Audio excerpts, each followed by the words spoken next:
Alright, for part 2, we are starting to put the chair together. What I've done is cut my arm supports here they're going to mount right here.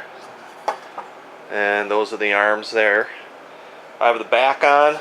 I'm getting ready to put the seats, little supports across there. And those are over here, so we're just going to get this drilled and screwed, pre-drilling my holes. So we're going to do that. Now don't think that you need a bandsaw like that over there. To build this chair, you can do the same thing with just a jigsaw with an aggressive blade.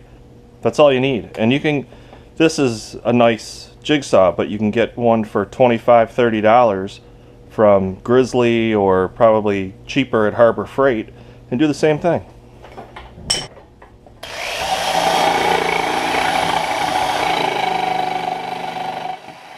They're all blurry. Snapchat's going weird. Yeah.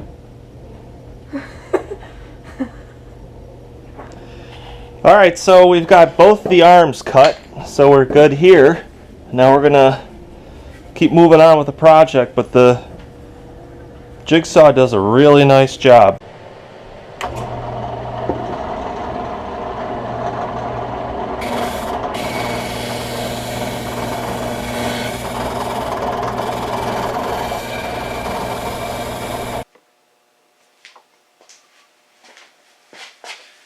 Well, this is what we have so far.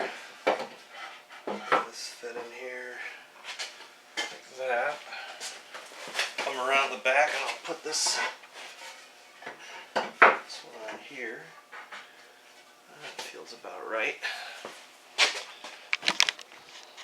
Well, it's starting to look like a chair. So this is the second part of the video. I have some more slats that I've got to put down on the seat, and they just get screwed in. The back is on. What I have to do here is screw in through the back. There's one support that, well, there's three supports, obviously. The base, the middle support, which is a heavy 2x4, and then this is another big thick piece of cedar here that's going to get screwed through the back. I just have to be careful not to go through this 1-inch thick back slats. But yeah, it's all pretty much coming together. You can see the seat. I'm going to have to open up, have a little bit of a gap here just to let the water run through and whatever. But so that's coming along. We're getting pretty close to wrapping this up. If you decide to do this Rockler wood working project, building an Adirondack chair, you can probably do one whole chair in a day. What's really taken the time is using this router.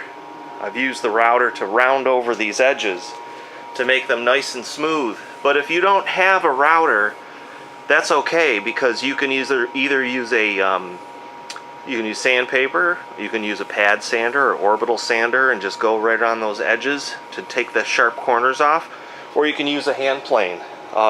If you have one of those, and those are really cheap, you can get a small hand plane for $15 or $20. So, and then you can add that tool to your collection. But this is a really great functional chair, and it's wide. A lot of these chairs are not wide. You can't get your rear end into them, and I certainly won't have any difficulty there.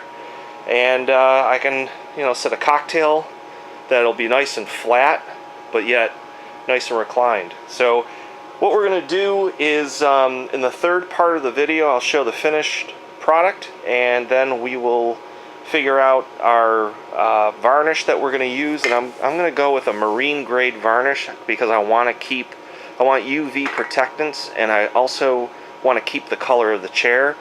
I could put this outside and let it weather to a nice silver, but I'm going to buy covers for it. I saw them at Walmart or someplace like that. I can get a couple cheap covers. When I build the second chair, then we'll have two, and we'll be able to sit around the fire. So before I let everybody go, I wanted to also say one of the reasons I liked this design was because it utilized 2x4 cedar or any 2x4 material for the stretchers, for the braces, carrying the load, as well as for the armrest.